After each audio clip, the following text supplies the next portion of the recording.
And if you separate them from what they think is their true love, it can cause tremendous problems. But in this play, it's a joke. It's an absolute joke. But it's reflecting constantly on these different levels. So I think we'll just go through it. The first part opens up with someone who's pretending to be the moon. It's talking about moonlight. All, in all the best songs, there's Moon and June, and we've got them both on Midsummer's Night. And here we have a man who's pretending to be the moon. He's got a lantern. And we've also got a man who's pretending to be a wall. And he's got a little chink in it, and they talk through the chink. We've also, we've got these whole concept. Thisbe is a carpenter, I think, or a bellows mender. So these are rough cast gentlemen playing all the parts. Now, remember in the Elizabethan stage, women were not allowed on the stage. So all the men, including the beautiful Titania and Hippolyta, would have been young men. So it was against the law to put a woman on stage. Too salacious for the English people to watch. So all of this is accepted.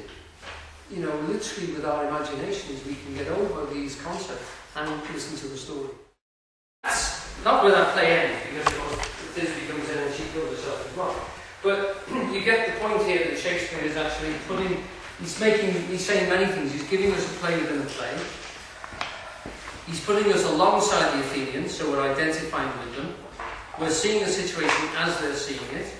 In many senses, we know more about it than they do, because we've seen Bottom go through several changes in the play. We've seen him develop. We've seen him mature, if you like, a little bit, if it's possible for someone like that to mature, through his relationship in the forest with Titania. We've seen these lovers come together. The next thing really is for them just to be blessed. And what happens is Demetrius takes them all off. He says, we'll all go to bed now. And as they go off, in come Oberon and Titania and the fairies. They move through the rooms and they bless them all. Which is very important. They actually, it happens in Hamlet as well. There's a very sort of Catholic statement that these are good spirits, because of course spirits, as far as the Christians are concerned, can only be evil in that sense. So it's a definite statement that these are good spirits, and they're about to bless all the participants in the marriage. They're going to give blessing the children, fecundity, etc. And then the whole thing finishes with Puck, who is Eros, remember, from the Greek thing, turned into a British hob spirit, and he finishes up with the poem that completes the whole play, and he rounds it in. He finishes up the play started with a very formal legal situation in the chamber of Theseus, right in the centre of Athens, and it finishes with all those characters having gone to bed. So they've gone into this state. It's finished, it started with them there, it's gone into them, it's come back again, it's resolved itself, and they're going back into the dream state. They are melting into the dream. And Puck is here as literally rounding off the whole process. The story finishes here, not up here, it finishes there. It's rounded off by Puck. And he asks us to realise that the play is like a dream. It's formless. These people are actors pretending to be people. We've seen this. We got caught up in it, hopefully, and actually worried about Hermia, and hated Aegeus, and were dubious about Theseus, but he came right at the end. If we've been involved, we've been caught in a dream. It is only a dream. These are actors. I showed you this when I showed you Pyramus and Thisbe, Shakespeare saying. They're just actors. And sometimes they get it right, and sometimes they get it wrong. And sometimes you can identify with them, and sometimes you can just laugh at them. And we've laughed at them with the other Athenians. So he's then sort of saying, but we were only actors. You've been caught up in this story, inside the story, inside the story, inside the story. We're going back now to being actors. And all I want to do is clap.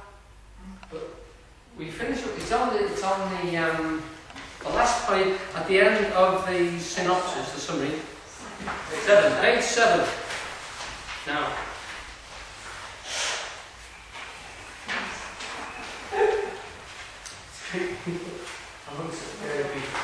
Right. Now, I just had my starting part, so I'd like someone else to read this. Would someone like to read Puck's final speech? It's a lovely little speech. It's just literally asking for people to bear with them if it didn't suit, and if it did suit, just literally to clap. That's all it says. It's beautifully written. It's very simple and direct. Can someone have a go at it? Please. If my shadows have offended, think that this and all is mended, that you have but slumbered here while these visions did appear. And this weak and idle theme, no more yielding but a dream. Gentles, do not reprehend, if you pardon, we will mend. And as I am honest Puck, and with abundant luck, now to scrape the serpent's tongue, we will make amends ere long, else the Puck to liar call. So good night unto you all. Give me your hands if we be friends, and Robin shall restore amends.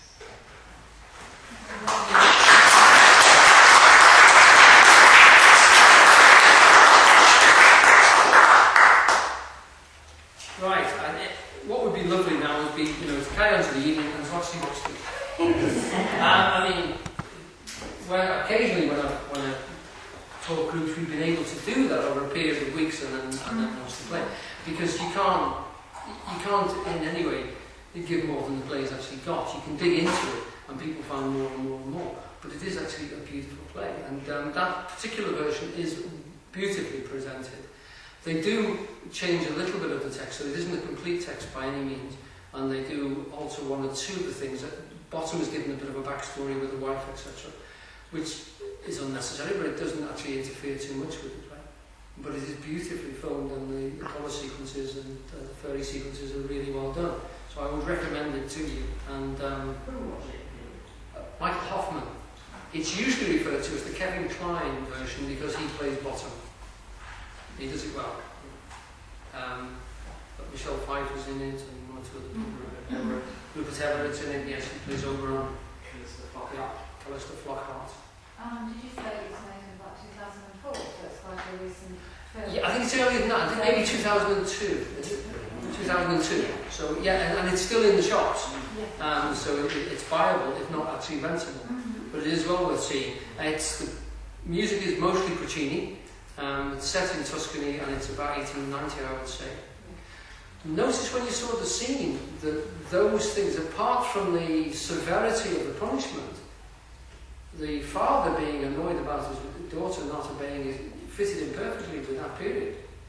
So Shakespeare's writing 400 years ago, but he's writing about a scene that is meant to be 2,000 years, 3,000 years earlier. So nothing much had changed. Things have changed dramatically. It's that culture, it's still applicable today. It's still applicable today, yes. Yeah, it is. And this is part of the process why these sort of plays are eternal. It's always talking to us. And if we see it in this slide, it is absolutely eternal. Because these levels are the ones we're working with, which, as students of Ishval, they're the ones that we should be particularly fascinated with, but not just students of Ishval, there's these concepts are the same.